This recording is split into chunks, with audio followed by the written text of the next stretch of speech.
Hi, my name is Raylan Mosher, and I am a registered intern clinical social worker in the state of Florida, as well as a licensed clinical social worker associate in the state of North Carolina, where my husband and I are currently stationed. The meeting that I held was conducted on July 31st, 2017, from 1 p.m. until 2:30 p.m. We were set up in the conference room of the EC director at her office. We had 8 participants total, not including myself, in the group. The demographics of those participating in the group included a representative from the Exceptional Children's Advocacy Center, as well as the EC director. We also had the Exceptional Family Member Programs medical coordinator for our local Seymour Johnson Air Force Base. We had one parent that came from another school district. Well, 3 parents actually that came from another school district. We had a married couple there, as well as a friend of theirs that is just learning to navigate the Exceptional Children's Program system. And then we also had a guardian ad litem volunteer who goes to all of the IEP meetings for her volunteer kiddos. The group that was held on this date was a group to discuss the Exceptional Children's Program as far as an individualized education plan, as well as the 504 plan for kids in school. I wanted to make sure the parents knew all the information that was available to them, all their resources, people they were able to contact, various documents, as well as understanding what the law states, because quite frankly, many parents just have simply no idea. So we opened the group by me handing everybody a packet of information. I had put together folders with a list of website resources, as well as a list of suggested reading, books for reading in regards to IEPs and 504 plans. And I also included a list of books that were available from the military library, since several of the families that did attend were military affiliated and did have access to those resources. I also had paid to print out a book that breaks down the North Carolina law, the IDEA law, federal law, as well as incorporating the North Carolina laws to supplement that federal law.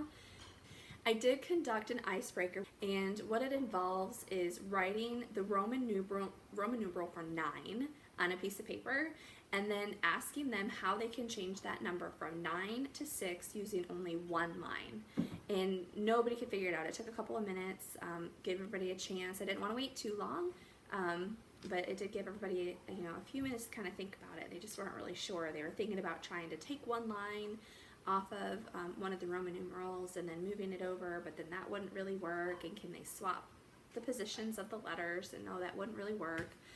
So eventually I showed them, and it was just simple. You just drew the letter S, and you then changed 9 to 6 by just drawing one line in the shape of an S. So everybody thought that was really neat. And I used that particular icebreaker because it shows how looking at things from a different point of view, or looking at things in a different perspective, is really important, and it's critical, especially when you're communicating with people, and when it can be in an area that could be potentially very emotionally charged. Being able to take a step back and trying to see something from someone else's perspective and point of view can be really important. That's why I used that icebreaker, and everybody seemed to really enjoy that. Right off the bat, we had a lot of group participation. I did explain in the very beginning of the group, after everybody introduced themselves, and it was my turn to introduce myself and explain why the group was occurring and my hopes for the purpose of the group. I did explain that this was a meeting to come together to learn about resources that were available, to talk about general topics, but that we could not get down to the nitty-gritty of somebody's personal issues right then and there.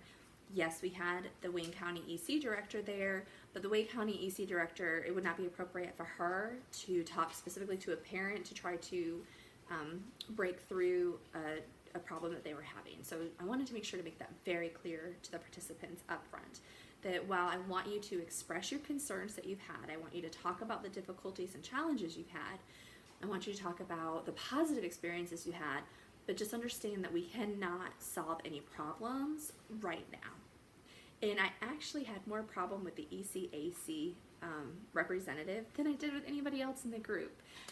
It was quite hilarious, and I'll talk more about her in just a few moments. So right off the bat, I had a lot of participation with the married couple, and I could immediately tell I was going to have to use a lot of redirection and cutting off techniques with the husband. So I had to cut him off, and I interrupted him, and I said, I just want to make sure you do understand that we can't address this particular issue. I understand it's really frustrating, but it sounds like what you're trying to find out is, what you can do exactly specifically to take care of this. And he was like, well, yeah, ECAC representative, and it is a free program for you. It is free for everybody in the state of North Carolina.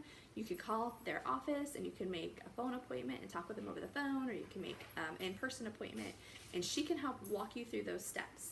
And the whole time he's talking, she's just kind of sitting there, and she's real antsy and kind of shifting around, and she's making all these notes, and she's trying to intervene and have a conversation with him. And I had to kind of get her to stop doing that too, and just explain to her, I was like, we're gonna let all of the community professionals talk at the end and kind of explain what it is you can do for them. And then if you want to go ahead and talk to each person afterwards, and share, resources that they can access, then that would be great. So once I was able to kind of cut him off and redirect the topic to another participant, the flow was pretty good. We had really good back and forth communication.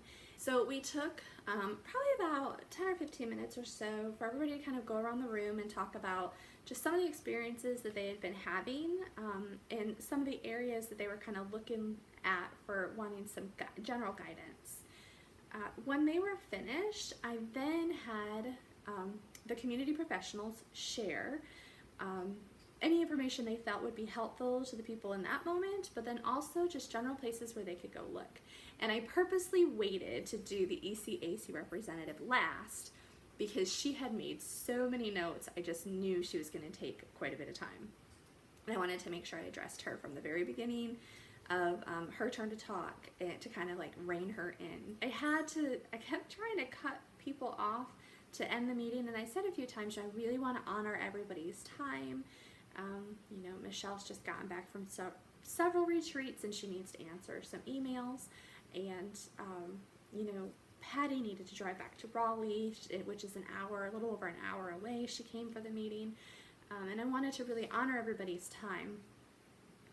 But I just had a lot of difficulty getting the married couple with the dad that, was a little emotionally charged, and Patty to kind of break it up. And I said a few times, I think this would be a great opportunity for the two of you to schedule a meeting with each other so you can talk about this information in more detail.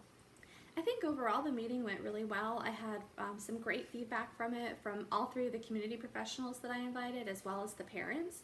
They all felt the information that I gave was really beneficial, and everybody was really, really excited for that book that I had printed for them, especially after Patty said that was that book was gold in regards to the exceptional children's world.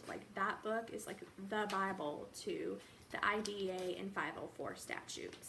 The EC director for Wayne County has actually already been in communications with some other school district EC directors, and had talked about wanting to put together a multi-county collaborative meeting and have ECAC be the presenter for the meeting.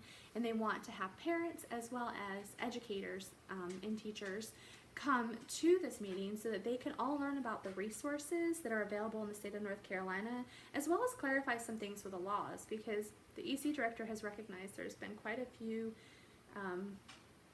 misinterpretations or not quite enough education and knowledge on what exactly the laws are and the requirements that teachers have to follow when there is an IEP or a 504 plan in place. So I'm happy to say that they were able to connect and exchange some information, and Patty and Michelle are going to get together and organize something like that, hopefully for early on into this school year. So I'm really excited for that opportunity. I think the biggest area that I need to work on in groups is really being able to cut people off and be affected in cutting them off. Like, that they actually get, it's time for you to stop talking now. It's time for somebody else to start talking now without feeling like I'm being rude. So yeah, I think the group was a great success.